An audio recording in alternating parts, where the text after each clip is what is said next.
Dear future officers, happy Teachers' Day to one and all. I take this opportunity to reiterate my commitment towards you, your success. In this direction, on this day, I want to make a promise that once you are a student of mine, you will be my student till you get the service. With respect to the things we teach, with respect to the things I teach, ethics, integrity, and aptitude, if you have got any doubt ever in your preparation, you can contact me. I always aspire to be one-stop solution for all your needs with respect to ethics paper, which I teach. Having said that, let me share you an important secret to get more than 150 marks. Not only with respect to ethics, also with respect to essay. Dear students, major thing which you have to concentrate with respect to ethics and essay is PYQs. I repeat once again. You have to understand the psyche of the question paper setter.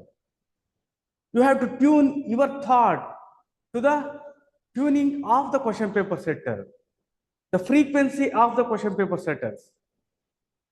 This can be possible only when you read the PYQs again and again. So please listen to me. Listen to me carefully. Whether you write answers for the PYQs or not is secondary. But you should be reading mains PYQ again and again and again and again. Say, for example, think most of you are aware of polity. Generally, people read Lakshmikant book. The way you understand polity in your first reading is entirely different from the way you understand when you read second time, third time, fourth time. Similarly, with respect to PYQs, the way you understand the questions are entirely different. PYQs, it's not about answering PYQs. That comes later. The first most important thing is you understanding the PYQs. UPSC PYQs, especially mains, are very, very difficult. I'm talking about mains, specifically concentrating on mains now. So I repeat, you should be by hearting the syllabus and reading the PYQs again and again and again. Know the meaning. If you know the meaning, definitely you can answer. Understanding the questions is one of the most difficult tasks in UPSC preparation. This applies to even options also. Other than some of the options which are where the questions are straightforward, like anthropology. If you go for PubAd, political science, sociology, it is difficult to answer, like understand the questions itself. So what you should be doing? Read the PYQs again and again. They are repeating. Once you get to understand what the UPSC examiner is asking, you can guess the questions. So coming to the same point in other way around, until and unless you have got the fair confidence that I know what UPSC wants, your preparation has not really started. I repeat, until and unless you have that fair confidence that I know what UPSC wants, UPSC ఎలా చదవాలి, UPSC ఏం కావాలి నాకు తెలుసు, నేను చేయగలుగుతాను అనుకుంటేనే మీ preparation start అయింది. How can this be possible? This can be possible only when you have mastered syllabus and PYQs. Otherwise, you won't be knowing what the teacher is teaching, whether it's important or not, to what extent. Current affairs, kya padna hai? Read the things in syllabus. Anything for that matter. Whether to read this material or not, whether this material is sufficient or not, the answer is just syllabus and PYQs. Nothing required. Is the point clear to you? If you want to clear mains, If you want to get IAS, top rank, you should be reading the PYQs again and again. You have got another disadvantage. You don't know Hindi. Many times, like it is very, very difficult to comprehend the questions. Say, for example, I will tell you one incident which has happened with me. I think in 2007 or 8, there was a question. Should there be moratorium on mining in tribal areas? So what is the meaning of this? That was the essay question. Should there be moratorium on mining in tribal areas? Online, anyone? What is the meaning of that? Sir, yourself. See, the reason why I am saying is, I was an anthropology student. I was knowing much more than what others know about tribals.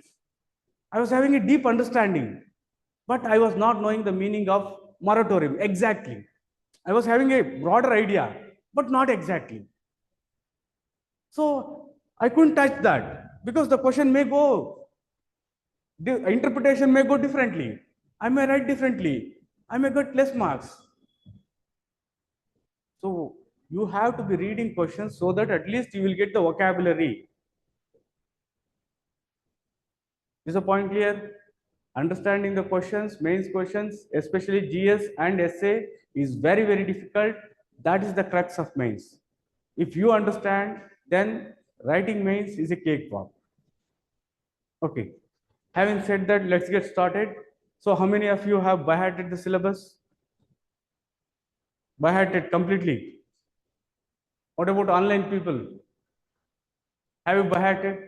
If you have not, please by-heart. This is high time. Otherwise, you won't be knowing what I am teaching. You won't be in a position to assess, judge my teaching, not only that, your preparation.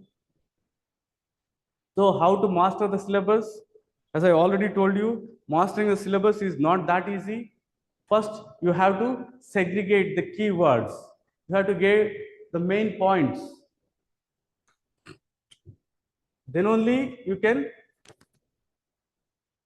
okay, master. See the whole syllabus, if you read like this, it may not be like understandable to you. You cannot grasp easily. So this is the way you should. Just please learn here and now if you have not. Otherwise, just jot down the things. Ethics and human interface, attitude, aptitude and foundational values, emotional intelligence, moral thinkers, ethics in public administration, probity in governance. This is it. These are the concepts which are general. These are applied to the concepts related to governance, public administration, or civil service. So you should be aware of all these terms. Here, how many of you are having fair idea about all these concepts? Anyone? You should be having. Most of the teachers and most of the books never bother about these things. That shouldn't be. So we'll get into this. In fact, I thought of showing you how the questions have come. We'll do that later. Case studies. Sir, case studies. Did you write? Online people, have you written the case study? Okay. So now let us concentrate on a very important thing which we discussed. So case studies will come for that.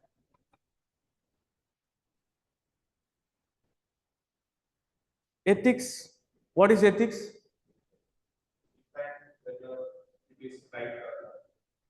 That is being ethical. Ethics means set of standards. So what are ethics? Set of standards. So here set of standards, in that it can be values and principles also. So for convenience, for easy understanding, for now just keep that as a standard. So what is the meaning of standard? Based on that you can evaluate whether something is right and wrong, just or unjust. What are ethics? They are set of standards, set of principles, set of values. Who is giving those set of standards? Society is placing on itself. They guide our thought, action, and behavior. What is the function of ethics? Well-being of all. Well-being of all. UPSC question twice. How ethics brings about well-being of all, individual and also society. right? Function is the well-being of all. So thereby it will be guiding our thought, action, everything. So if ethics are set of standards, according to second ARC, you have to mention this. So if ethics are set of standards, what is a supreme ethical standard? So in this regard, you have to go for asking a question, where is ethics located? So here, two most important views. What are they? One saying that ethics is located in means. Another saying that ethics is located in end. Please concentrate here. This is the very basic thing with respect to ethics. Anything should be built on this. The theory part, this is the one. End means result. Say, for example, there is an individual. He does some work with some intention, with some result in mind. So ends are the things which we can equate for results, outcomes. If you locate ethics in ends, then that is said to be teleology. Mean to say, if the results are good, then that is ethical. Consequences. If you say that if the consequences are good, then it is ethical, then it is said to be consequentialism. They are not bothered about the means, whatever you want. Is the point clear? Say, for example, your wife is not feeling well. You need money for the medicine.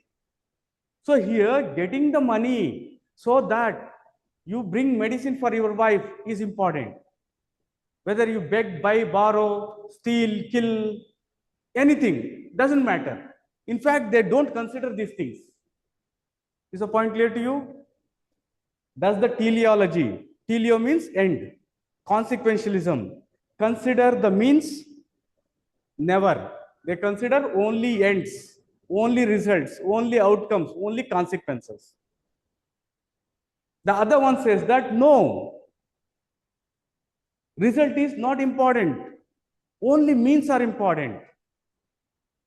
Just follow the means. Proper means, if you are following the means, if you are doing your duty, then they are not bothered about the outcomes. These are the two things.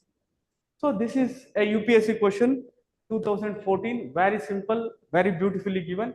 Human beings should always be treated as ends. Human beings should always be treated as ends, means results, outcomes, consequences. Mean to say that human beings should always be given utmost priority in themselves and never has mere means. Human beings should always be treated as ends in themselves and never merely as means. Explain the meaning and significance of this statement, giving its implications on modern techno-economic society. A very important terminology, techno-economic society. So what do you understand by techno-economic society? A society where technology and economic aspects are given more importance. Is the point clear to you? Techno-economic, where technology and economic aspects are given more importance in the society. So here, humans should be treated as an end. This is given by Immanuel Kant. So we'll discuss that by the end of the session. You should be having clear idea as to what this means. Okay. Next, 2018, almost the same one has been repeated. With regard to the morality of an action, one view is that. So I have already told you, please don't confuse morality and ethics.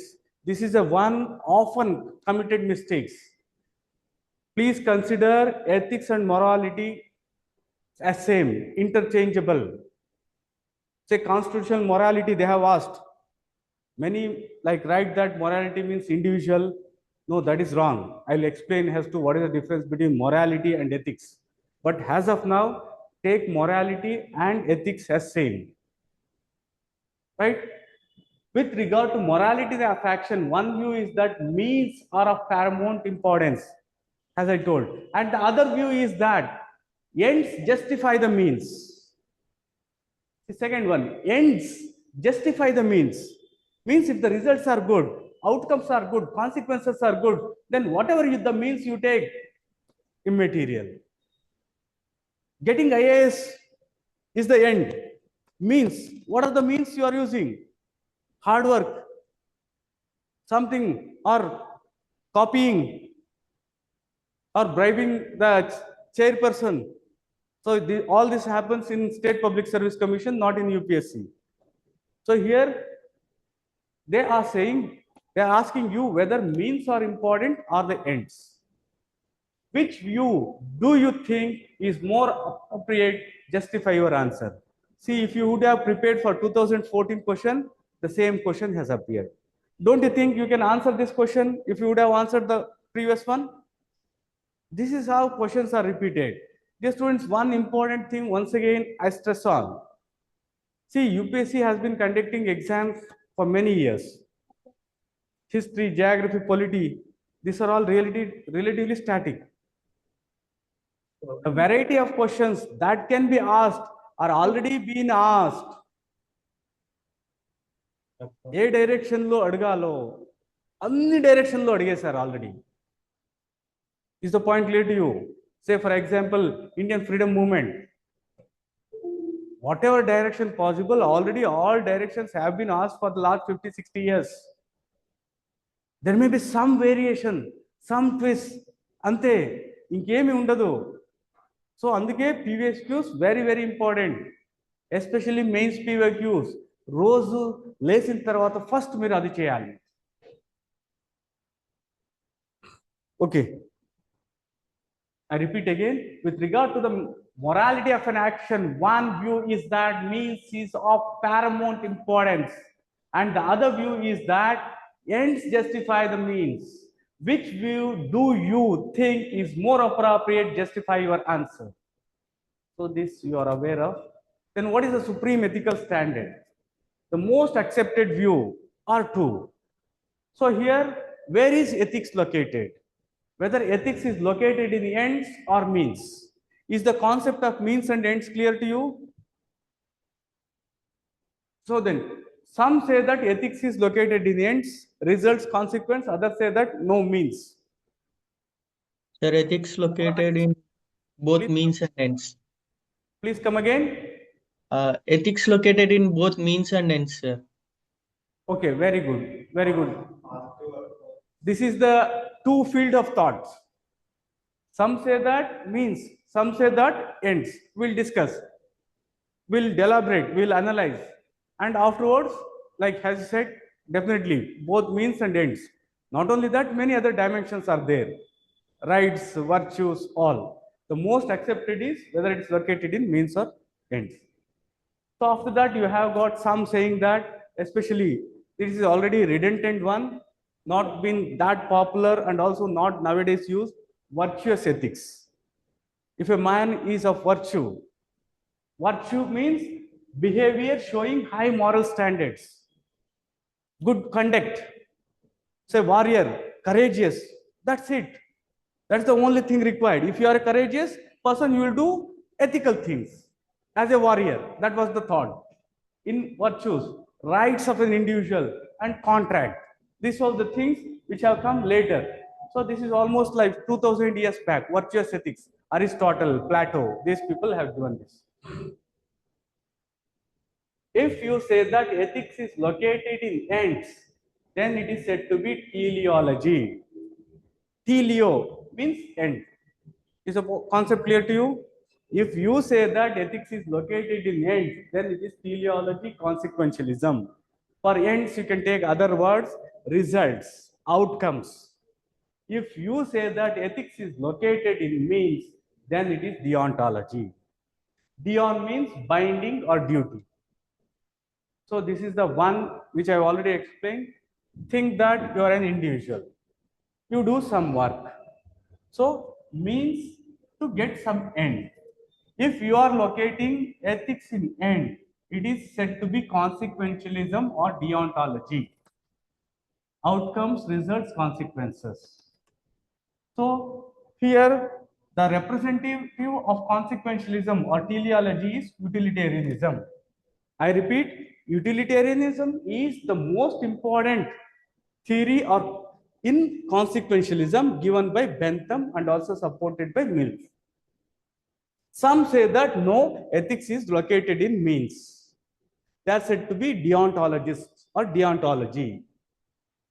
They deont means result or duty. So important representative of deontology is categorical imperative. So categorical imperative is a deontological theory given by Immanuel Kant. Some say that if you are a person of virtue, then it is ethical. It's about personal character given by people like Plato and Aristotle. Clear? So now let us get started with teleology or consequentialism.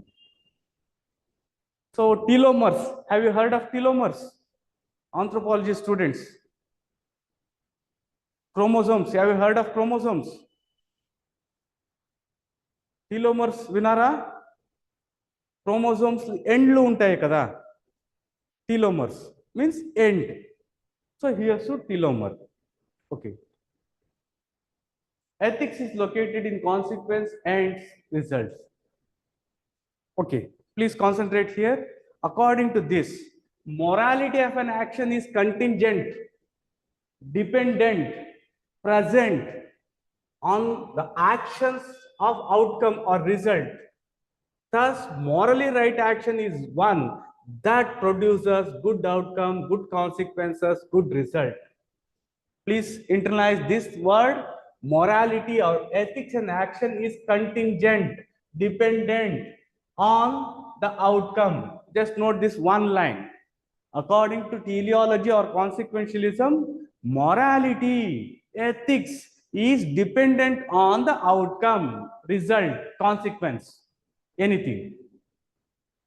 So if something produces good outcome, then it is ethical. Is the point clear to you? Any doubt with respect to this? Teleology or consequentialism has a concept. Ethics depends upon the outcomes. If the outcome is good, then it is ethical.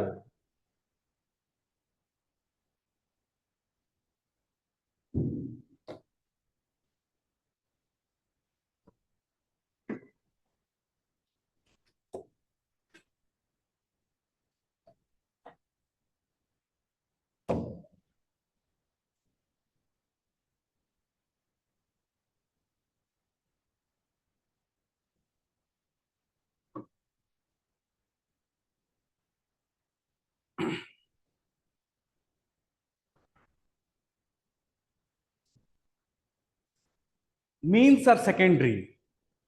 Then end result is that which must be considered before determining the morality of a decision. So ikkada malli nenu cheptunnanu, don't get carried away by the things which are said in some guides. I don't call them books. In guides as morality and ethics are different. No. So ethics and morality you can use interchangeably. UPSC is using those things interchangeably, and also second ARC has used that interchangeably. 90% of the philosophers, thinkers use them interchangeably. There's a small hairline difference. It's a difference in degree, not in kind. I will explain later. So end result is the one which determine the ethicality. Results are the things. అంతే కదా. మనమందరం ఇప్పుడు అరే నువ్వేం చేసావో ఏమో, it doesn't matter, collector అయ్యావా లేదా. First time in your life మీకు నేను ఫెయిల్యూర్ అని అనిపిస్తుంది when you come to civil service. That in fact like was a kind of first experience for me. I thought that I never failed in my life.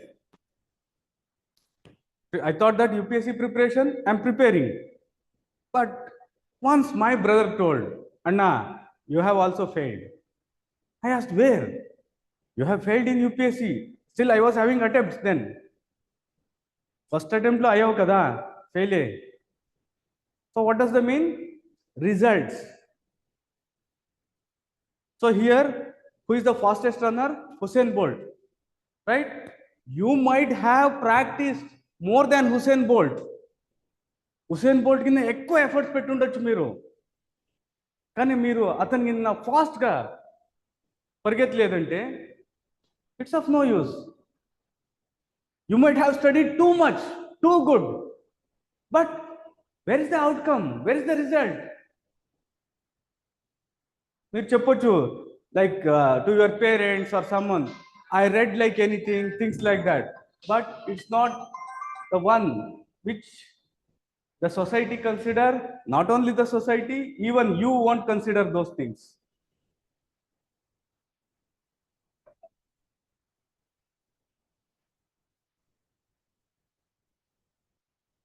Okay, is this clear? So just results are the things which are considered. So takeaway for you, it's not like connected to this whether you get collectorship, whether you get IAS or not, is the one which is important. Whether you read, whether you do that, whether you do this, tests రాసారా, రాయలేదా, పడుకున్నారా, చాలా ఎక్కువ చదివారా, తక్కువ చదివారా, that doesn't matter. Whether you have become a collector, IAS, IPS, whatever your dream, that matters at the end of the day. Okay, coming back, means are secondary, sometimes not even considered. End results are the things which are considered whether to determine something is ethical or not. So these are some of the consequential theories. That utilitarianism, we'll discuss these things. I just give one word definition or meaning of all the things. Afterwards we'll get into these things later. Utilitarianism, so here it is speaking of the total happiness of the complete society. Utilitarianism. Hedonism, it is speaking of individual pleasure. So hedonism, utilitarianism, what is the difference?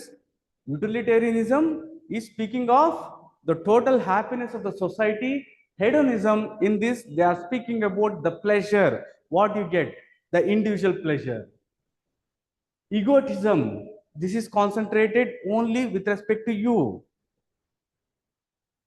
Then aestheticism is one where you leave all the pleasures. Rushi Munilu, Anni Vadlesi, they will go to forest, they will meditate. Aesthetic life, willingly giving all the pleasures, giving up all the pleasures of life. Altruism. Altruism means, you might have heard a phrase, a person who is doing good for others, not doing good to the family. So altruism means one who get pleasure or derives pleasure, or one who thinks good of, one who does good of for others, not bothered about oneself or at the cost of oneself. We'll discuss these things. Yourself, you're not bothered about your family, yourself, you are always a well-wisher of others, helping others. So negative consequentialism, here they are not concerned with producing good outcomes, they are concerned with reducing negative consequences. So we'll discuss that. Just a idea I have given now.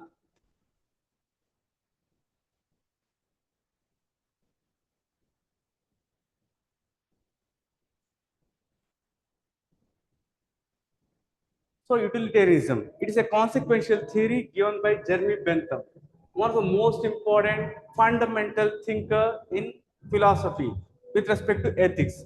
Jeremy Bentham, this is him. English moral philosopher, legal reformer, founder of the doctrine of utilitarianism. So utilitarianism doctrine was found by Bentham in 19th century. Okay. So what is the supreme ethical standard? In this, whatever maximizes utility. So utilitarianism. So here, whatever maximizes utility is ethical. So what do you understand by utility? I think you're done with some of the classes in the economy. What is utility?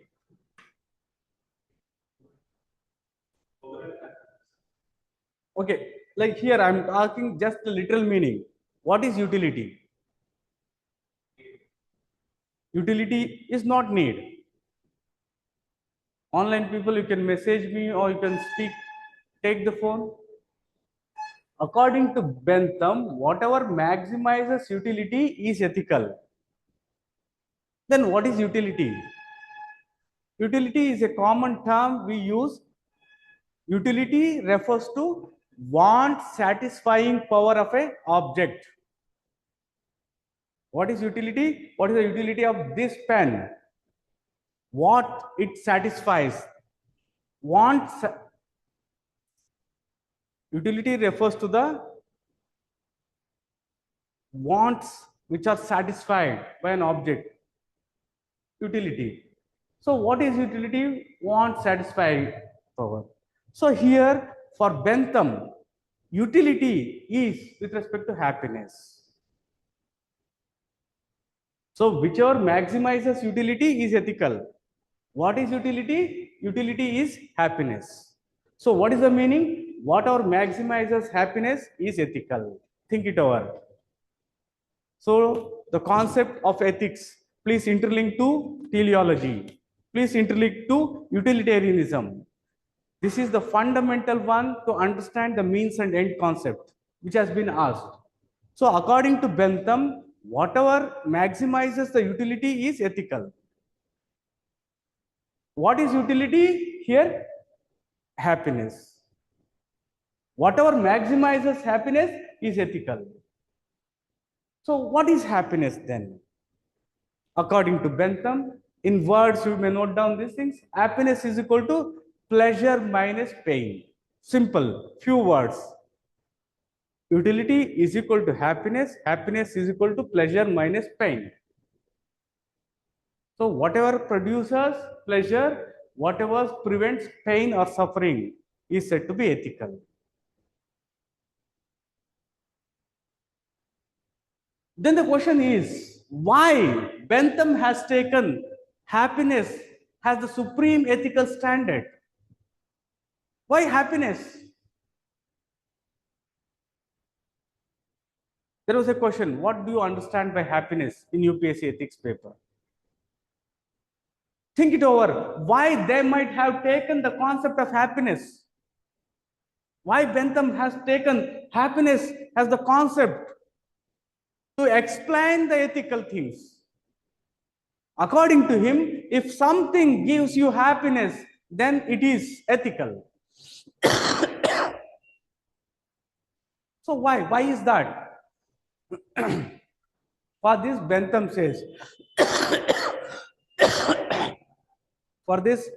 says, sorry for that, happiness is equal to pleasure minus pain. He says that, listen to me very carefully, he says that pleasure and pain are our sovereign masters. So we say, God or some great teacher has our masters. He is saying that it is not that. Pleasure and pain are our sovereign masters. అంతే కదా, మనం ఏం చేస్తే కూడా pleasure increase చేసుకోవాలని చేస్తాము. Whatever we do, we try to decrease the pain. Is there anyone who want to increase the pain and decrease the pleasure?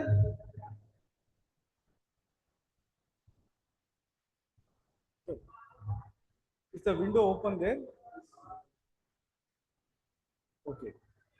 Last one.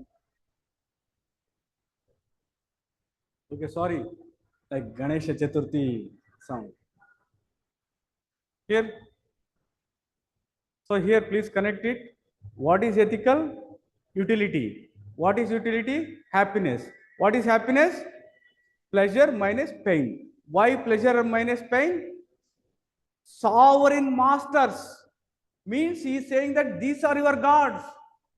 Arey, hey humans, you always want higher pleasure. You always want low pain. So that is the reason I have taken. Right? Sovereign master term is a term used by Bentham and it's the one which you have to remember. Right thing to do, an action is right if it leads to the greatest happiness of the greatest number of people. So please write down just two G's. Greatest happiness of greatest number of people. That is utilitarianism. Hedonism, it's just about any single individual. Greatest happiness of greatest number of people.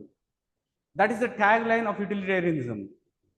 An action is right if it leads to the greatest happiness of the greatest number of people. GG, greatest happiness, greatest number of people. An action is right if it leads to the greatest happiness of the greatest number. Why maximizing utility? Why happiness is the supreme ethical standard? For that, Bentham has given the reasoning. Pain and pleasure are our sovereign master. They govern us in everything we do. They determine what we ought to do and what we not. Why you are pursuing civil service? Because you find a greater pleasure being an IAS officer. When you weigh the suffering or the pain or the hard work which you are putting and the results, are you getting me? UPSC preparation, suffering, like preparation, all these things are difficult. You may be having some pain. The pleasure you get, collector aipotaro, secretary aipotaro, the things will be different. Then you are weighing the pleasure and pain. So the pleasure you desire is more than the pain. So you have into civil service. Everything what we do is governed by pleasure and pain. So we have taken pleasure and pain as the sovereign master, which is nothing but happiness. Any doubt with respect to the things here? So if you don't understand, please let me know. If you don't interact, if you don't message, I won't be knowing whether you know the things or not. Whether you have understood, should I go fast? Should I go slow? So like I think you're all in group. If you need like any change, any extra addition, any extra input, anything like that, you can message me. Okay. So now just forget everything, come to this example. In ancient Rome, they used to throw Christians to the lions in the Colosseum for the amusement of the crowd. In ancient Greece, when ancient Greece means when Christianity was not the religion of the land, they were minority. So then they were thrown to the Colosseum. Colosseum ante, have you seen Gladiator movie? Some circle will be there, or stadium you can think. So in the stadium, 10,000 people sitting and they are enjoying when the Christians were thrown to the lions. So is this ethical? According to Bentham, is it ethical? According to Bentham, apply the principle. According to Bentham, you can message me, greatest happiness of the greatest number. Sir, for them it's ethical, sir, because it's giving happiness to them. Very good, that's it. Yes, according to Bentham, it is ethical. Array, only 2 or 3 people are suffering. The whole 10,000 cheering up. They are going crazy, they are going mad. So, when you put the pain of 2 people and the pleasure of other, so you'll get the more, right? So, what is the criteria Bentham is using is sum total of all pleasures and pain. Say, for example, in this class, so you add all the pleasures, you add all the pain. If pleasure is mine more, then it is ethical. If pain is more, then that is unethical. Right? So in this regard, it is. Next, coming to the other example, the city of happiness and a child locked in the room. This is a very famous one, which is often taught in the schools of philosophy and also ethics. There is a town, there is a city, the city of happiness. Everyone there are very happy, always dancing. They don't know what is suffering, they don't know what is crying. They are very happy, abundant people, everything is good. But there is one building. At the bottom of that building, in a dark room, there is a child which is locked. That child is locked in the dark room. It is said that if this child comes out, the happiness of the city vanishes. Can we keep that small child in the dark room, closed? Make that baby, make that child suffer for the sake of others? Bentham says, absolutely, yes.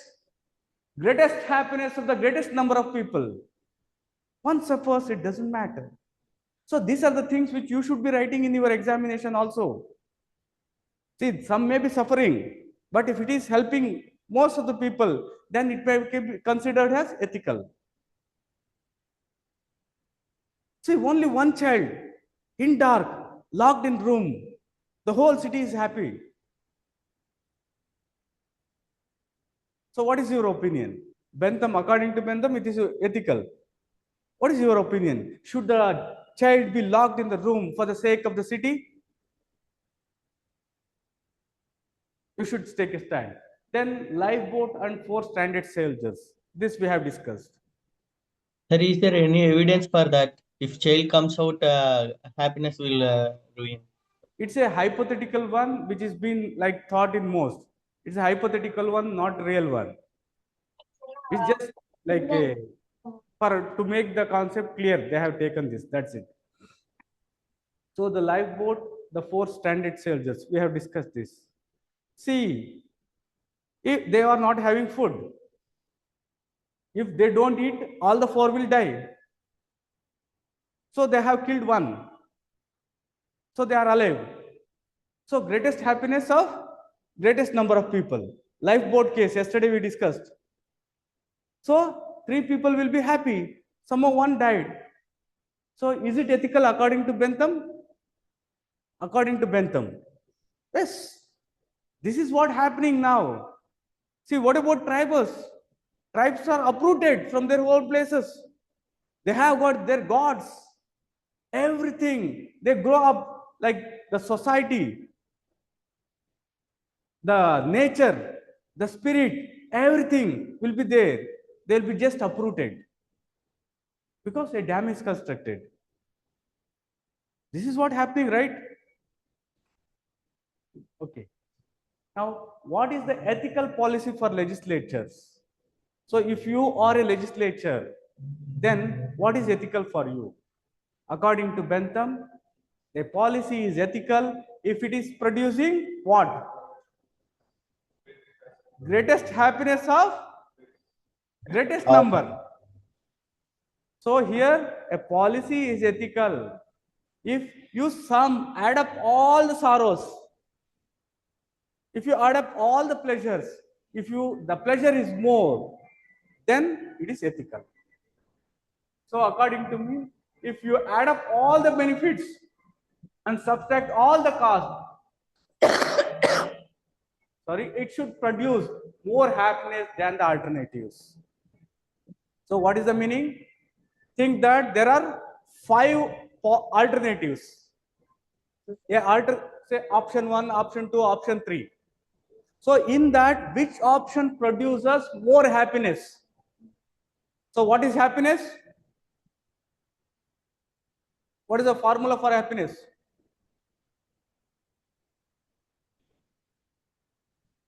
దానికి మీరు అంత ఆలోచిస్తే ఎలాగే pleasure minus pain. Ante, very good. So anything which produces highest overall pleasure is ethical. Then beggars and begging. This Bentham himself applied. So here, please understand the logic, the sequence, the thought process Bentham has used to find something as ethical or unethical. What is your opinion? Beggars. Should the beggars be allowed to beg easily, freely? మనం చాలాసారి అనుకుంటాం కదా, ఆ beggars లైఫే చాలా బాగుంటుంది, ఎంత ఆరాంగా తిరుగుతారు. Not only that, we heard and we here stories that one beggar made lakhs of rupees. Have you heard of this kind of stories?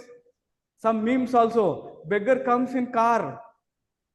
Beggar comes in Benz car sometimes. Yes, sir, there are some examples on that. So, yes. So now, what is your opinion?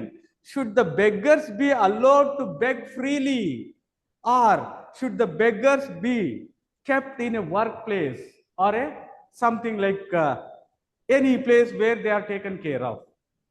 What is your opinion? So now apply the principles of Bentham. So what if beggars are left to beg freely? So what will happen? They will get more money. They will get more money. Very good. What about others? So beggars are a small number, like maybe 100,000. Think that in the whole Hyderabad there are 1,000 beggars. What is the population of Hyderabad? Okay, we'll take hypothetically 10 lakh. 1,000 beggars are there. 10 lakh people are there. So if the beggars are allowed to roam throughout, when the beggars come to you, will you be very happy?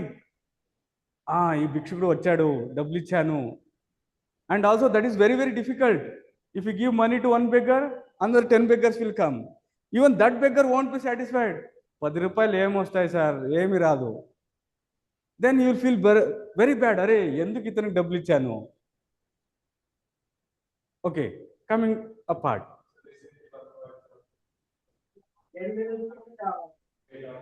Yes, yes, 3 dogs in the village, but don't compare dogs and beggars. They are humans. Okay, we'll come to that. So here, if beggars are left to beg freely, they may be having lot of joy, freedom. They will be getting more money. What about the 10 lakh people? So soft heart people, they feel very pity. Ayyo, ఇతనికి అది లేదు, ఇది లేదు. అరే ఏమైనా చేయాలి, దానం చేయాలి. And the hard, they will feel disgusted by the sight itself. అరే నా మూడ్ మొత్తం ఖరాబ్ అయింది ఇతను చూసి. So 10,000 people's pleasure has decreased, pain has increased. 1,000 beggars pleasure might have increased. So here, according to Bentham, beggars should not be left free. Then what should be done? They should be like kept in some place. So ఆ ప్లేస్లు పెట్టి వాళ్ళకి అన్ని భోజనము అన్ని ఇచ్చేస్తుంటే చాలా డబ్బులు పోతాయి కదా. So who will be paying that money? Once again you people are paying. Then once again there is a pain in for you. So for that what Bentham says is, keep all the beggars in work house. In work house mean to say they will work there, they will get the money. So the money will be deposited in beggar's account. So whatever the beggar gets will be there in his account, and they will deduct the money, whatever like other things, clothing, fooding, everything will be deducted from his account.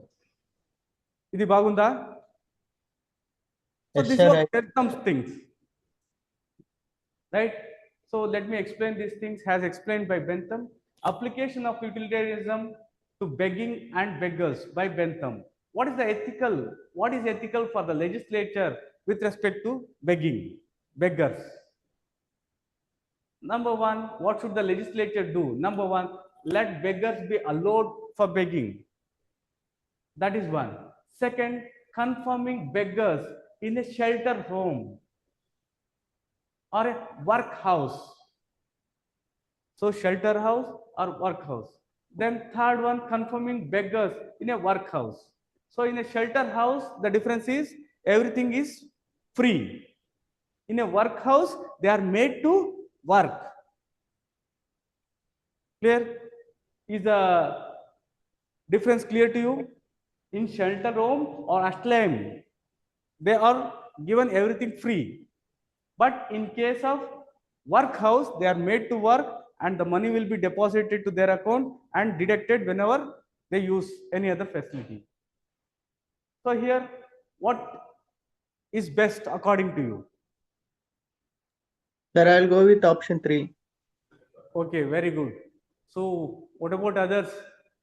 So many times we find like women, girls to be very active. So I am not seeing anyone. Okay, so coming back. So these are the three options. Analysis of the thing. Encountering beggars on the streets reduces happiness, increases happiness. What is the option?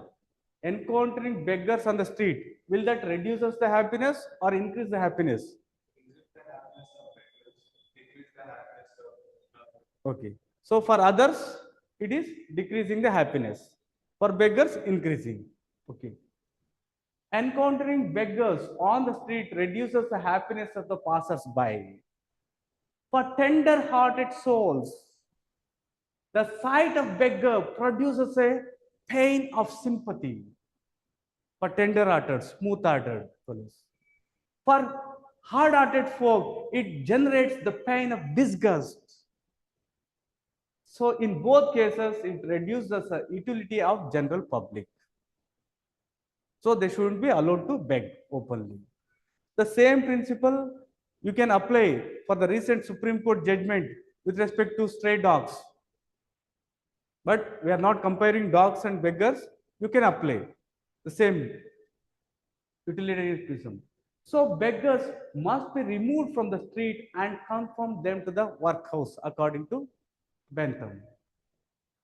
So objections for confirming beggars in the workhouse. So when generally people see beggars, they'll feel pain. So happiness decreases. So they should be confirmed in workhouse. So what are the options? What are the oppositions for this option? Is number one, some beggars would be happier begging than working.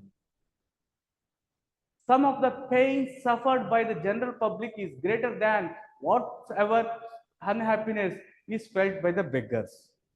So here, beggars may be happy begging. They will be having a lot of freedom. And some days before, I met some beggars, and I was shocked to hear the news that not all, some beggars really have decent money. But I heard from them that they are not allowed to wear proper clothes. Wear proper clothes in a different way. I asked them how. Sir, if we wear like good clothes, something like that, police people will come and rob everything. So police people are the major enemies of beggars because they feel that we have got authority and they even don't mind trashing these people. Okay, coming apart. So here beggars may be happier, but others will be suffering more. And we took the example of Hyderabad. In Hyderabad, 10 lakh people. 10 lakh will be having pain. Only 1,000 beggars will be having happiness. The cost of building and running the house, workhouse. So it will have a lot of money. So for that, each beggar would have to work to pay off the cost of the maintenance. So this is a Bentham's answer. So is this good option? Then let us see. So think that the beggars are put in workhouse. ఒక hostel అనుకోండి. So అక్కడ హాస్టల్లో ఎలా పెట్టాలి? బెగ్గర్స్లో ఉన్న diversity ఇంకా ఎక్కడో దొరకదు. Beggars are more diverse, isn't it? ఒక అతనికి చేయి ఉండదు, ఒక అతను చేయి లేదు అన్న రకంగా యాక్టింగ్ చేస్తాడు. Some may not be having legs, ice, physically deformed, stunted, things like that. So think that there is a beggar who talks too much. So applying utilitarian principle, how the arrangement should be made. So here Bentham says that if one talks too much, then you should accommodate that person with the person who is not able to hear. Utilitarian principle. He is saying like that. So then some beggars may be involved in prostitution, things like that. So what will you do? So what is your answer? For that, Bentham says, put them with old people. 70-80 years ఉంటారు, వాళ్ళ పక్కన వీళ్ళు వదిలేయండి. Some shockingly deformed, కురూపంగా ఉంటారు. So what should be the rooming arrangement for these people? At the sight of that, some other beggars, their pain may decrease by seeing them. So what should be done? So house them in places or in rooms where other beggars cannot see. See, ఒక అతను ఎక్కువ మాట్లాడుతున్నాడు. So keep him near a person who is not able to hear. ఒక అతను like shockingly deformed, then keep him near a person who cannot see.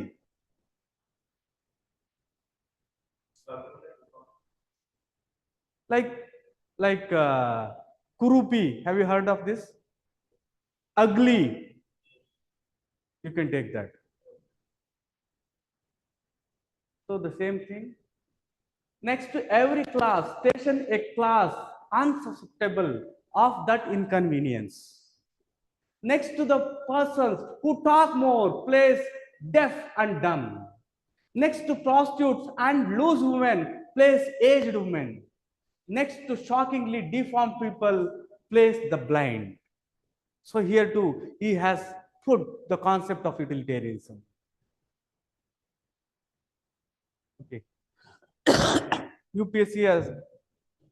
So any doubt with the concept of Bentham? Not like argument that Bentham is wrong. That we'll be discussing later in the limitations. Is the concept of utilitarianism clear to you? So simple ka, just concentrate. What is ethical? That it produces utility. Ethics is utility. What is utility? Want satisfying power of a substance. Don't write this. This is general one. So here utility we are equating to happiness. So what is happiness? Pleasure minus pain. Which increases pleasure, decreases pain. Why you have taken happiness as the standard? Why you are equating happiness to ethics? Because pleasure and pain are the supreme sovereign masters. So here one more concept, it's a sum total of all. It's not individual. Utilitarianism ante societal concept, concept of a nation state. Hedonism ante individual pleasure, right? So happiness and pleasure, what is the difference between happiness and pleasure? So there are many ways of looking into these things. UPSC has asked these things. Preferences, we prefer one over the another. If your preference is based on liking, then it is said to be interest. If your preference is based on importance, then it is said to be values. Generally, we get pleasure from the things that animals also get pleasure. Mean to say, animal get pleasure when they eat. Animal have certain way of behaviors. So మనము బిర్యానీ తినేస్తే ఏం వస్తుందో అది pleasure or happiness? Pleasure. So here happiness అనేది it is related to your values. Values ante, see, like the concept here is a dog, a pig, a cow, humans all will eat. Akla aithe andaru annam tinali alage, like that. So we also have many instincts, drives. So we'll satisfy those things also like animals. So దాని నుంచి ఏం వస్తుందో generally మనం pleasure అనొచ్చు. Values on the other hand are the things which you say that They are important. So what is important for you? IAS. So IAS కోసం ఏం చేయాలి? మంచిగా చదవాలి. If you read 10 hours per day, 15 hours per day, so you'll feel happy. Why? Getting IAS is your value. So when your values are satisfied, you get happiness. When your instincts, things like that, are satisfied, you get pleasure. So this is one way of looking into the things. So I have made the things in a systematic table form. Happiness is related to mind, pleasure is related to body. So like how you have to write, how you have to make very, very short note. I reiterate, if you want to clear prelims, if you want to clear mains, the one thing which you should be having is very, very short notes. So on this Teachers Day, I will tell you very important thing. I cleared UPSC prelims 5 times with comfort, confidence, and ease. Even before writing the prelims, I was confident that I will clear. Even today, I am confident that I will be clearing prelims given. The day I wrote, I used to be. When we were writing, they never used to even give the key. They never used to tell even the marks we got. I also never used to read much. But what is important, why toppers are able to make is, you should have that tamrapatras. I repeat, మీకు polity, economy, environment, science and technology అన్నీ ప్రిలిమ్స్కో ఒక 15-20 pages notes ఉండాలి. Take A4 size sheet, 3-fold or 2-fold or 4-fold, anything, write them. ఆ 15 pages మీరు 50 times చదవాలి. 20 pages, 15 to 20 pages ఏముంటుందో అన్ని మీరు ఒక 50 to 100 చదివి చదివి చదివి చదివి మీకు ఒక ఇంటర్ కనెక్షన్ అవుతుంది. Then you will get to say that I know something. So let me ask you a question. Let me see who will answer. You can message me also. What is article number 36? Sir, what is article number 36?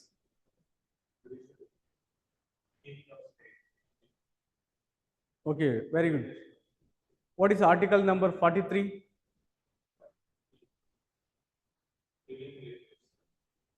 Very good. So why I ask this question is, until and unless you have short notes, it is very, very difficult to reproduce. This is the secret of all toppers. You might have seen IPS, IRS people who will be in training. They write the exam and they get through. Believe me, they won't be having a single day. వాళ్ళకి exam రాయడానికి మాత్రమే off ఇస్తారు. They will be having only to write the exam. Morning 5 start అయిపోతుంది, till 10 they will be engaged. But how they make up? The reason is they have got their తామ్రపత్రాస్. మీరు కూడా అలాగే make very, very short notes. Prelim, like polity, economy, all these things, read them again and again and again. Then only you will get clarity. Say for example, articles. All the articles in the constitution can be written just in one page. Just mention, say for example, article 14, equality. So like that, untouchability, one word. Because other things you can elaborate, you know the things. So short note undali anni danku, and it should not be elaborative. That you should be reading again and again. Okay. So here, happiness. What is the keyword? Mind. Pleasure. What is the keyword? Body. Sexual pleasure, eating, drinking. Happiness is mind. Pleasure is body. Happiness is long-term, focusing on satisfaction of living well, achieving life goals. Happiness, long-term. Pleasure, short-term. Happiness may encompass pleasure and pain. Say for example, when a mother is giving birth to a baby, delivery, there will be lot of pain. So even if there is lot of pain, mother is happy. When you are preparing for civil service, it's not that easy. It may be painful, but it is giving you happiness. So miru, if you read 12 hours per day, it may be painful. Will you be happy or sorrow? Happy. So these are some of the fundamental things to differentiate. Okay. What are the limitations of utilitarianism according to you? ఏముండొచ్చు? What are the limitations? Think it over. Sir, I've first given one, not focusing on means. very good. That's it. One. Not focusing on means. Okay, then what else?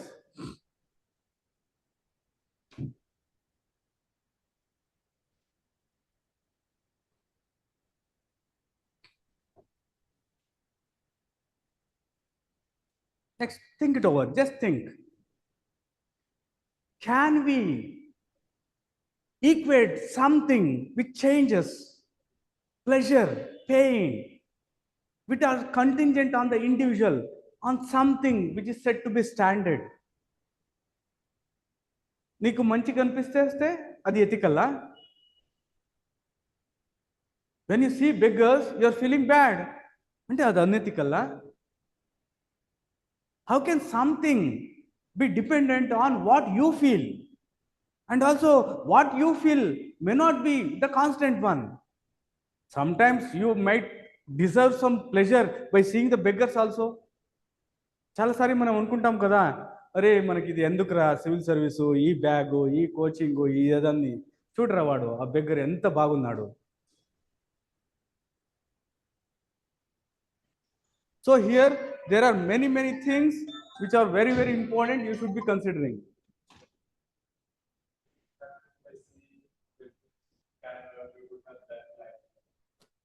So this is like apart from the things, this is one with humans. We always think that our life is difficult and all others' life is easy. In my opinion, whether he is Ambani or whether he is a beggar, happiness, sorrow, pain, pleasure, everything is equal for all. Take the matter of Ambani's son, Anant. He has lakhs of crores, but he's having lot of health problems. If he has the health status of mine or yours, he is ready to give even 1 lakh crores. Is that possible? So those of you who think that why me, this is a one very important thing. Pleasure and pain always same for all, because God is fair.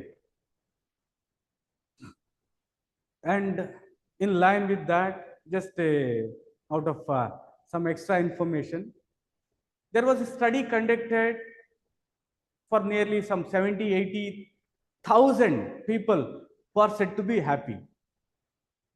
So they pulled all the happy people and they were like going through the traits. What makes these people happy? So can you tell me what might have made these people happy? ఒక చాలా మంది happy పీపుల్ని తీసుకున్నారు. వాళ్ళందరిలో ఏమి characters ఉన్నాయి? What is making them happy? Then the findings were shocking. Among all the happy people, there was one thing common. It was not about money, it was not about fame, it was not about anything. One thing which was common is good relations.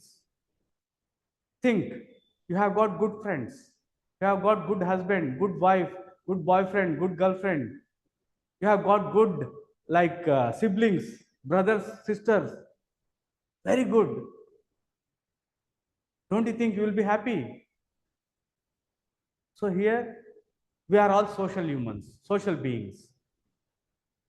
When we say humans are social beings, it simply means that we cannot lead a good life without society. So being in society is inevitable. Then what makes you happy?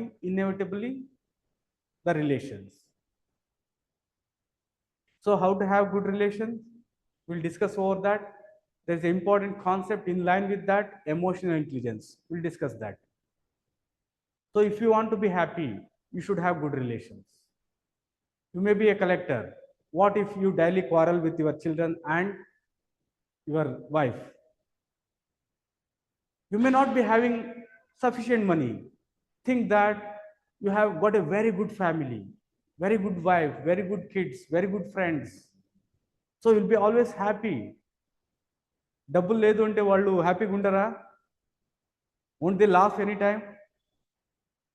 So it's a different scenario. So most of the people, they almost always concentrate on money. Atun digra anta money undi, inta money undi. But they never concentrate on happiness. Is he happy? Are you happy? Happiness is the one which you should be considering.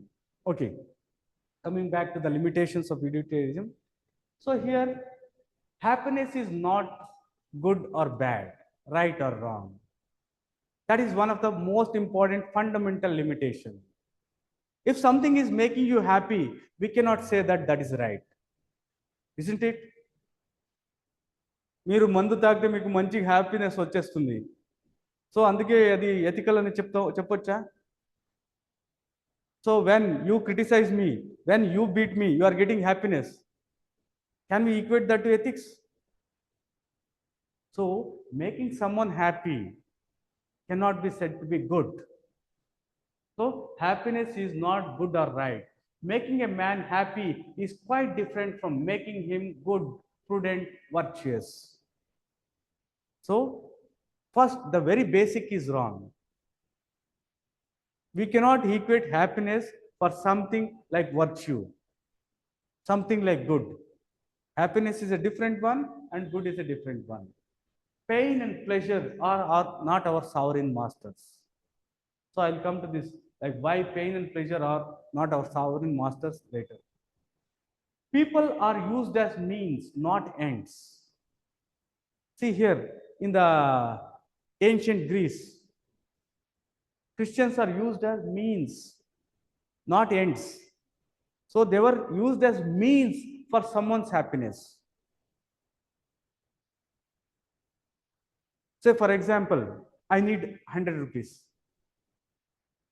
And I am sure that I won't be getting this 100 rupees by any means in future. But I will tell a lie.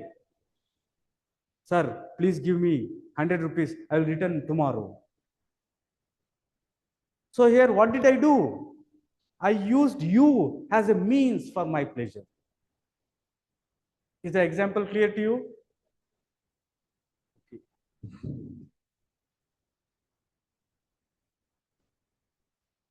Right? I am using you as a means for my happiness. So akkada emaindi? You became an instrument, like a fan, like a marker. Why we use USC? We want cold bees. Why we use a pen to write? In the same way, I am using you, human, as a mean, not an end. Is the concept little clear? The things, this one, people are used as means, not end, will be pretty clear in our next deontology, Immanuel Kant. So in fact, that is the very basis of Kant's categorical imperative, right? So here, people are used as means, not ends. Okay. Then measuring happiness is difficult. Happiness is subjective, so it's open for interpretation. So happiness is a very, very subjective one. And also measuring them, the degree, కొంచెం happiness వచ్చిందా or ఎక్కువ happiness వచ్చిందా ఏంటి? How to measure happiness? So you are in class. So here, I don't know. Do you have the pain more or pleasure more? How will I measure? I am telling here, I am telling you, I am teaching you. Is it giving you more pleasure or pain? A level happiness vastundi. Can we measure that? So there is a very difficulty in measuring them. Happiness. Predicting the outcomes is difficult. So teleology means end, outcome, result. Predicting the outcomes is difficult. So what will be the outcome? We cannot say. then individuals' rights may be infringed, minorities. Greatest happiness of the greatest number. Think that there is a city where 95% of the population belong to one category, one caste. 5% belong to another community, another caste, another religion. If you go by the greatest number principle, greatest happiness of the greatest number, then definitely you won't be caring about the minorities. Their rights may be infringed. So these are some of the things which you should be mentioning. Then comparing is difficult. Material gains such as money against the intangible gains like happiness. So once again, here you are getting money, you are getting fame. So how to compare these things? Can we equate like 1 lakh to some amount of pleasure? One may be getting pleasure by the power. One may be getting pleasure by the money. So comparing them subjectively, comparing them becomes very, very difficult because they are very subjective. Change in conditions change the happiness. 10 years before, what was giving you more happiness may not be giving happiness now. Say, I was a student like you. Invariably, it is one of the strange things never happen in any teaching. No academic teacher is capable. I, I want to differ that word. No academic teacher almost ever succeeded in UPSC teaching. Have you heard any professor teaching and being very famous? There may be very few, maybe in some optionals. The reason is teaching UPSC students is one of the most difficult one. Say if you master some or 1 or 2 books. If I master biology, 11th and 11th and 12th, I can teach for NEET, JEE, something like that. But UPSC is not like that. When you are teaching polity, you are teaching a subject which is taught for 4 years. If you go to universities, options are taught by 10 teachers. Okay, so here change in conditions will change the happiness. Okay, so these are some of the limitations. I'll be giving the PDF, the PPT, you can go through. So I'm providing both the class PPT and also PDF. So for PPT, you should be watching in like presentation mode so that the things will be in point form. And don't be afraid that the PPTs are like huge. Because see here, this is a PPT. It just has 2 points. So to make the things very legible, I have made the things. That's it. Okay. Ethics cannot be based on interests, wants, desires, preferences people have at any given time because these factors are variable and contingent. Please internalize this one, very, very important limitation. Please read this.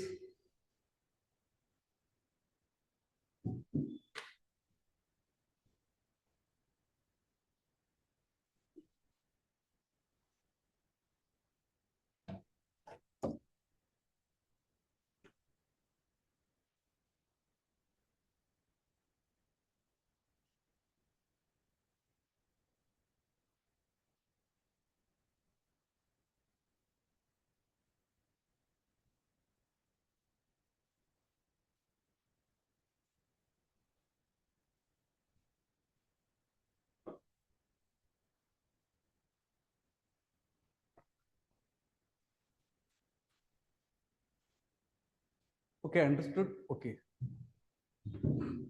1 minute, I'll admit.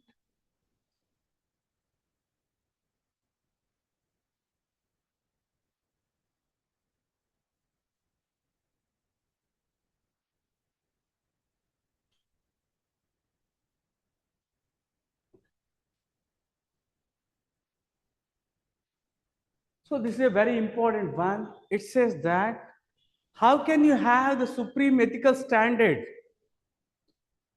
based on something which is not permanent, which is fragile, which is contingent? depends on time, depends on place. It's a variable. See, your interests, your wants, your desires, your preferences, are they constant? What was your desire 15 years back? What will be the desire of a 2 year, 3 year child? వాళ్ళకి రెండే కావాలి, chocolate, ఇంకోటి mobile. అది రెండు ఇచ్చేస్తే మీరు ఏం చేస్తే కూడా వాళ్ళు చేసేస్తారు. ఇప్పుడు is this possible now? Mobile and chocolate ఇచ్చేసి మనం ఏమైనా చేయొచ్చా?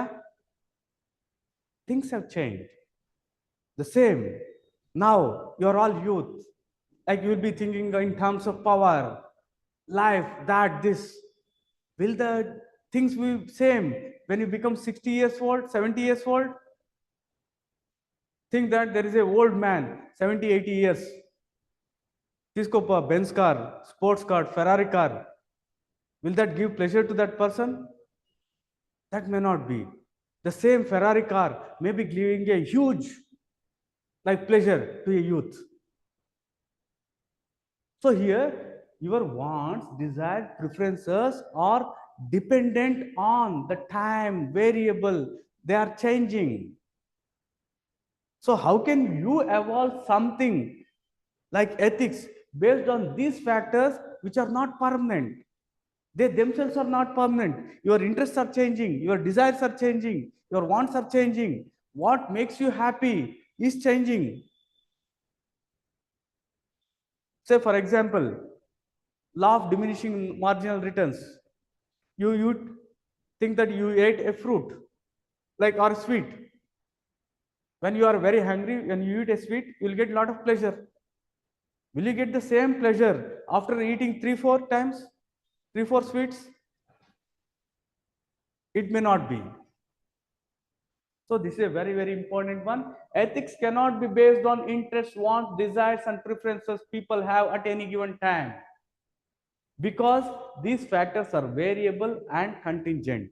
Contingent means dependent on some other thing. So here, what is the crux? Means we have to develop ethics. We have to define ethics on something which is not dependent on what I think, what I like, what you like. That is nothing but deontology. So here, utilitarianism. So I have taken some things from the IGNO also.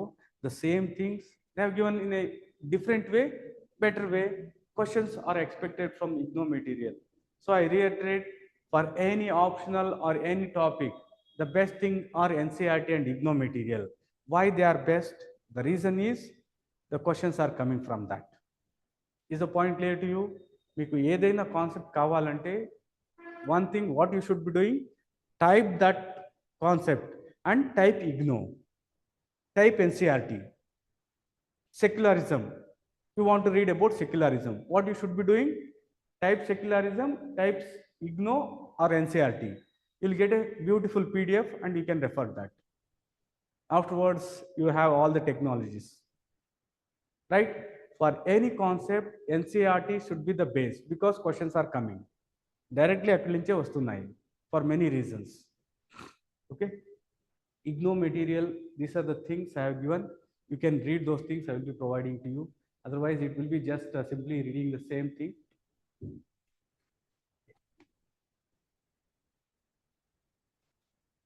So now the second one, deontology. Means, it says that means are important. We are not concerned about the outcomes. Okay. Deontology. What is the meaning of deon? Duty.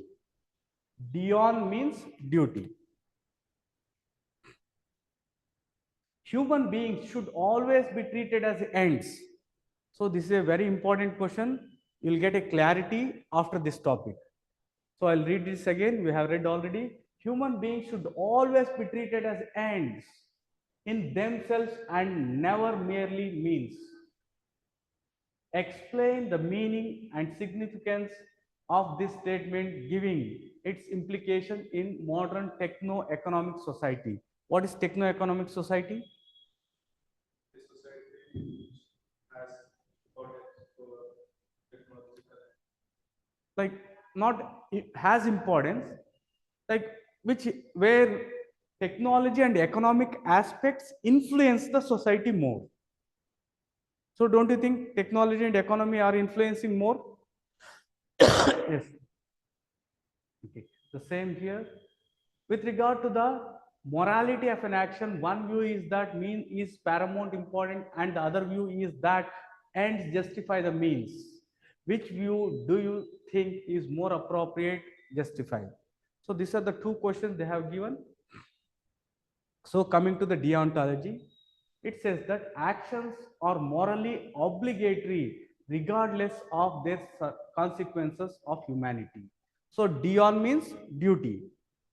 So you have got the duty, whether the outcome is negative or positive.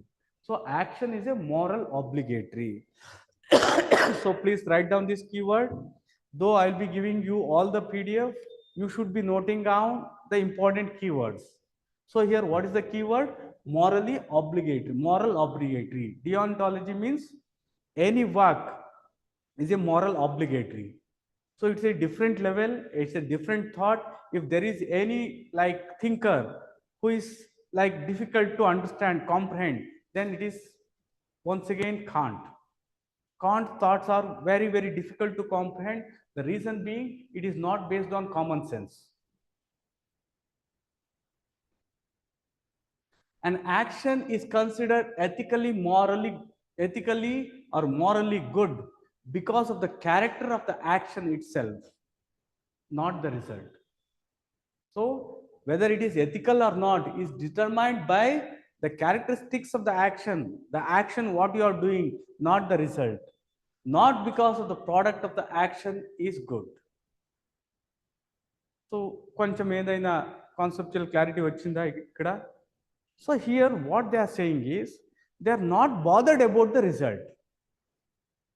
They are bothered about the action itself. So like it is saying doing duty for the sake of duty. Duty for the sake of duty. Virtue is its own reward. Virtue has its own reward. These are some of the taglines. We'll understand these things one by one. Okay. So in deontology, you have got these things: categorical imperative, divine command theory, natural rights theory, pluralistic deontology, and contractarian ethics. So we'll discuss all these things in detail. Here, I'll just give you the brief idea of these things, and we'll take up categorical imperative now. So here, first one, divine command theory. So according to this theory, God, whatever God says, just follow that, that is ethical.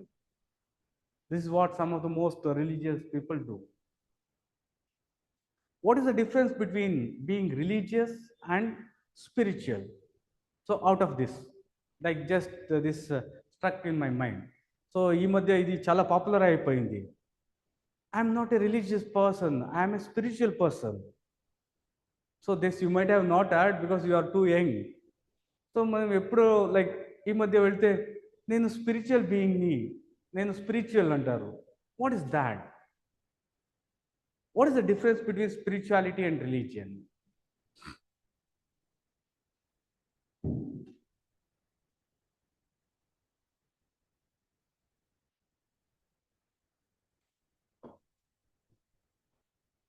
What is the difference between spirituality and religion? Religious, simple one. Just concentrate. If you base your thoughts, thinking on truth, on logic, on reason, then it is said to be spirituality. But when you consider God to be the truth, when you equate God is equal to truth, God is equal to reason, then that is religiousness. So here in spirituality, you are giving importance to the truth, logic, reason. But for a religious person, Whatever God says is the truth. God is the truth. So there is no logic, there is no reasoning. Is there anyone like generally it is not at all even accepted and allowed? Not just like our gods, any god. So you take any holy book, Bible, Quran, Bhagavad Gita, all these things have a lot of defects, lot of lacunae. Many holy books give many things wrong. According to them, origin of earth is something different. But we still believe. Why? Here God is equal to truth. In religion, God is equal to truth. That's it. No questioning, no reasoning, no logic. So Ganesha festival, which is the vehicle of Ganesha? Rat. So do we question that? Not just that. Not just I'm criticizing Hinduism or anything like that. All religions are like that. Religion is a weapon in the hands of the elite people to control others. It has a great political hold. People will question anything and everything if you say to them. But if you say something as religious, they won't question. So that is the only lacunae in humans. If you tell anything, all humans are rational and autonomous beings. They are able to question. But when it comes to religion, they won't question. Why? God is equal to truth. You cannot question. On the other hand, spirituality is all about truth, logic, reason. So here, everything is dependent on truth. So that is the difference. So coming to the divine command theory, it simply says that whatever God says is ethical. So you should just be following what God has said. So what Bible says, what Gita says, what Quran says, just follow. Divine has commanded, just follow that, that is ethical. Clear? What is divine command theory? What God says, follow them. What religion says, follow them. That's it. That is ethical. This is that. Then natural rights theory. This in fact came in 18th century and 19th century. So here for the first time, natural rights theory. So here you might have heard the concept of state. Have you heard the concept of state? So let me not dwell into those things. It becomes more of polity. So this, they proponed that we were having rights before the state, the concept of state came, the concept of government came. We were having some natural rights given by the God by birth itself. Man was present long before the state came. What is state? Nation state. Is this chapter been completed? Tribe and nation state. Okay, if it is not completed because it's in the fag end of your like paper 2 of anthro. Okay, don't bother. You can just think as the political organization, all these things came later. But before that, humans were there. So they had right. Your right to life, right to liberty, right to acquire property. These are some of the natural rights which are given by God. So natural rights theory. What is this natural rights theory? Given by God, given by nature, which cannot be taken by state, which cannot be taken by society. Is the concept clear? To sum up this one in a crisp way, it says that all we have natural rights given by nature, given by God. We all have.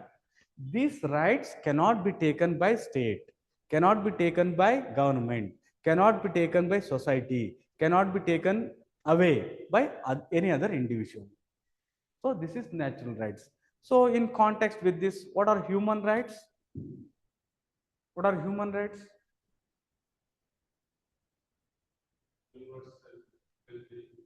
Evolved over a period of time, sir. Please once again. evolved over a period of time based on society requirements.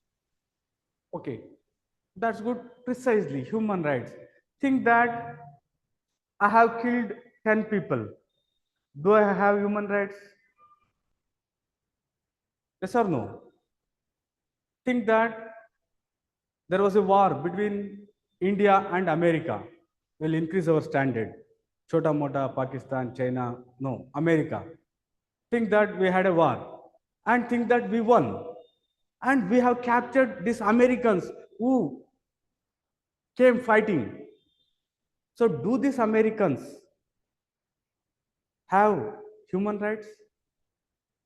To make the things simple for you to understand, think that Pakistan, we have captured 1,000 Pakistani soldiers. These Pakistani soldiers came to kill us. Ante kada? Do they have human rights? Think that there is a refugee from Bangladesh. He has entered Northeast. Northeast is a very beautiful area with lot of forest, all these things.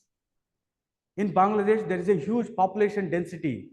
They just infiltrated by bribing other people, things like that. They were caught. Do you think these people have human rights? So here the concept is simple. What are human rights? Human rights are those rights which all humans have. Right? What are human rights? These are the rights all humans have just because they are humans.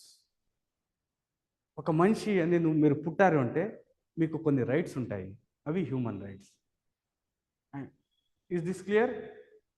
These rights to all humans just because human, and you have to add one more word. These are non-alienable. That cannot be taken away by you. I may be a Pakistani soldier. Am I not a human? I'm a human, right? I have got some rights. I may be illegally, I might have come to your place, but I am a human, right?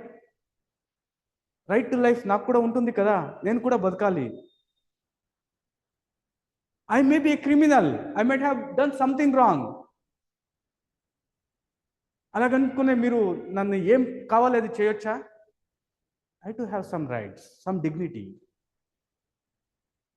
Right? So what are human rights? Two things. Rights which all humans have just because they are humans. Second word, they are non-alienable. Non-alienable rights which all humans have just because they are humans. Then here ethical question comes. Does a child in the womb of a mother has rights? So this is a big thing, big topic we'll be discussing. You said that all humans have right. Then does that baby has the right?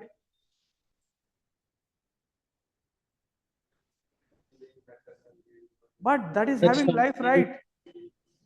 So I'm not Some taking states any they have stand. it. I'm just giving you the thing. So here they say that there are many things to like we'll get into the topic. That before that, they just say that the baby which is in the womb of the mother is part of the mother itself. Part of the mother itself. Like say for example, this is your hand. So you have the liberty to do whatever you want with this hand. Similarly, that is a part of a mother's body. That's one thought. Others say that no, just by a two-celled organism, zygote is formed. When life is there, they are independent. So now the things are different. They are taking weeks, 24 weeks, 36 weeks, things like that. Okay, things apart. Okay, pluralistic deontology. What do you understand by plural? Many. So this says that at a given point of time, you have got many duties to perform. Now, pluralistic deontology. Say for example, me. I am a teacher. So I have got the duty to teach. At the same time, I am the brother. I am the son. I may be having children. So I have the duty of a father, teacher, as a brother, as a friend. So, pluralistic deontology. Contractarian ethics. It simply says that when you make a contract, you just have to abide by that. We just took the old woman and painting case. This may be with respect to any institution or any agreement. You have made the agreement, that's it. You have to abide by that. So there are many conditions that when you make the contract, that should be autonomously made. There should not be any force. You should be having idea of all the things. Right? So these are the things with respect to deontology. In that, the most important, and in fact, the only important I can also say in certain aspects is categorical imperative. Kant rejected utilitarianism. So here, utilitarianism means supreme ethical standard is that which maximizes happiness and with respect to pleasure and pain. We are all governed by feelings of pain and pleasure. Pain and pleasure are our sovereign masters. So here utilitarianism was rejected by Kant. Kant says that happiness is that which cannot be equated to good or bad. Happiness is not good or right. Making a man happy is quite different from making him prudent, good, ethical. The same things which we have discussed, pain and pleasure are not supreme masters. People are used as means here, and it violates human rights. Rights of individuals are violated. Okay. So now this is the one which I want to live in your head so that you think and come to our next class. So he says that what is the supreme ethical standard? Kant has rejected utilitarianism. Then what is the supreme ethical standard? How to arrive at a supreme ethical standard? Kant's answer is reason. Previously, with respect to Bentham, greatest happiness of the greatest number. So here, happiness was dependent on individuals. Happiness was dependent on the preferences, what the people were having. Here he says that happiness is not the correct way. Utilitarianism is not the correct way to arrive at the supreme ethical standard. It is the reason. So here the question is reason, is logic, is truth dependent on an individual? Is it dependent? What is truth? Is it dependent on what I say and what you say? This was in fact essay question this time. So how many of you have by-hearted essay questions? This year questions. So I repeat, a very, very important thing on this Teacher's Day. Make it a point. Essay question 2020. 2020 నుంచి మన syllabus మొత్తం, not syllabus, the way the questions are asked in ethics has, essay has changed. So you should be by-hearting those things. నిజంగా చెప్తాను, మీరు by-heart చేసేస్తే you can predict. You will have a different kind of clarity. 20, he gave like this, 21, 23, 24. You can even guess. And in that, one thing you should be doing, when you take like essays, you'll be having section A, section B. So what you should be doing is just read section A first or section B first. Don't mix section A and section B.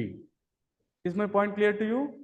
When you are reading essay questions, we'll be starting essay things also after ethics. So here, while reading essay questions, section A questions should be analyzed in a different way. Section B questions should be analyzed in a different way. Then only you will get the thought process of UPSC question paper setup. Okay, coming back. Kant rejected utilitarianism. He said that ethics cannot be dependent on something which is contingent, which is variable. It should be based on reason. It should be based on logic. So what is this? How is this related?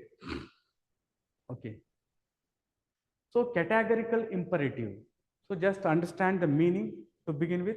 Categorical means unconditional, absolute. So what is categorical? Unconditional, absolute.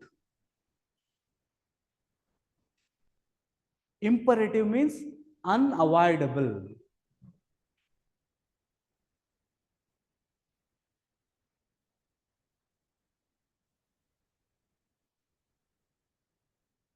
So categorical imperative. So here, let me just give some idea with respect to categorical imperative.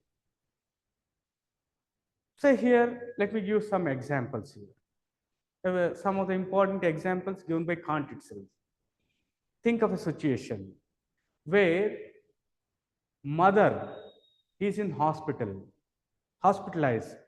Her condition is very critical. Mother has two children. Think that two boys. In that, one boy, one child has met with an accident and he has died. Hypothetical one. Mother is seriously ill, she is hospitalized.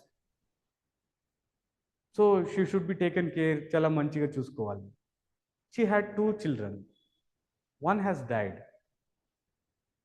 The other one comes to the mother to meet the mother in the hospital. Mother asks, "Where is your brother?" What should the brother say? What should the brother say? Her condition is very critical.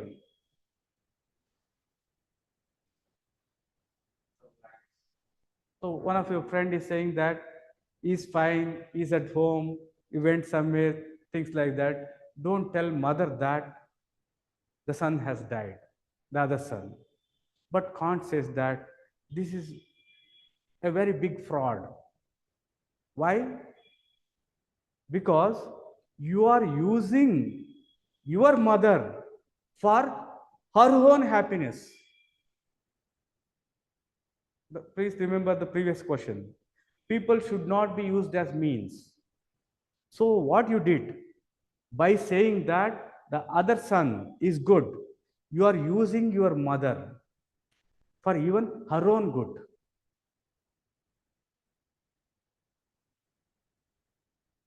Is it clear? Now, another example. What Kant says with respect to this. Think that, like, this is a pen. I'll drop this. It has fallen. This pen fall freely? Did this pen fall freely on its No, own? sir. No, No. sir. Oh, very good. Kant says that it is just acting as a slave. It is just following the laws of nature. Pen never thought that I will fall like this, following just the gravity. So it just followed the law which it has not given. Say, for example, you are feeling hungry. You will go and eat, you will go and drink. Then you may feel that I am doing whatever I want. In reality, you are not. Kant says that this biological need, ఆకలి అవ్వాలి, hungry, అది మీరు ఇచ్చారా? Nature has given you. So when you feel hungry, you will be just eating something. So you are acting on the laws or the laws given by biology. You are not acting on the law you have given. He says that all humans are autonomous beings, rational beings. Autonomous being means autonomy, freedom. Humans have the power to be free. Rational being have the ability to think, to make decisions. So following these things is just following the laws of nature, laws of society, or laws of physics. You are not acting as you want.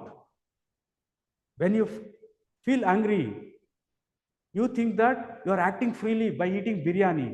But Kant says you are just acting as a slave to the needs, to the wants which you have not given. These are given by nature. You are just satisfying them. So Kant is a very, very difficult thinker. These are the things generally will be discussed. So tomorrow or Monday, So Saturday, will you be having, so tomorrow not possible also, Ganesha Visarjana. So a lot of noise, maybe tomorrow the classes we may not be having. Monday we'll take up this one and we'll address each and every aspect with respect to count.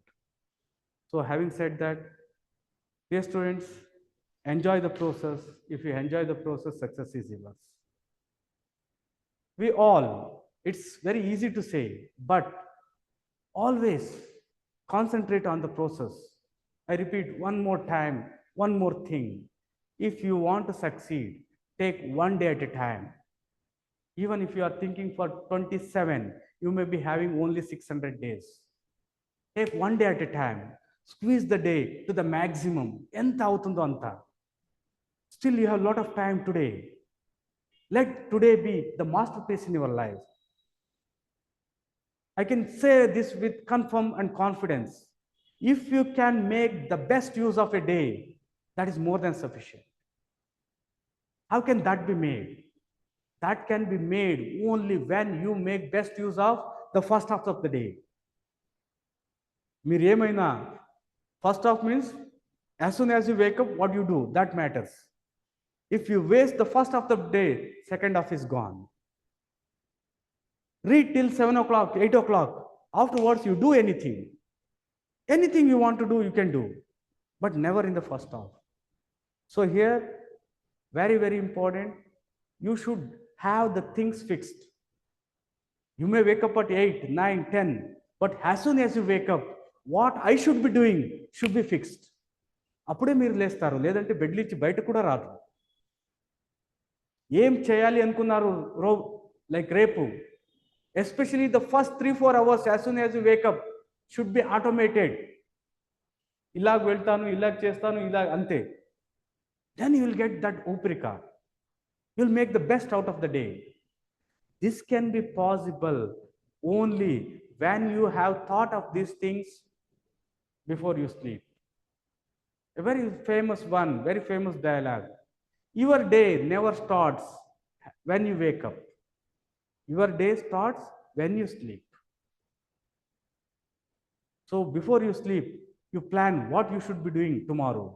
Many say, I'll get up and I will plan. No, that has not worked. First thing is you won't get up. I repeat, one day of yours is equal to 1 crore, my dear students. One day of yours is equal to 1 crore if you are getting IAS. It's not just about money, with respect to many, many, many things. All my friends who got service, many, many got. They are all in the state of, like in the position of secretary, things like that. They are like very, very beautiful positions. You shouldn't let them go. For that, take one day at a time. Enjoy the preparation. Intentionally, చదువులానికి వెళ్తున్నారు అంటే like you go as though you are going for a outing. Something intentionally make yourself happy when you sit on the table, when you are reading. Then success will be yours. Have a great day. Enjoy preparation. Thank you.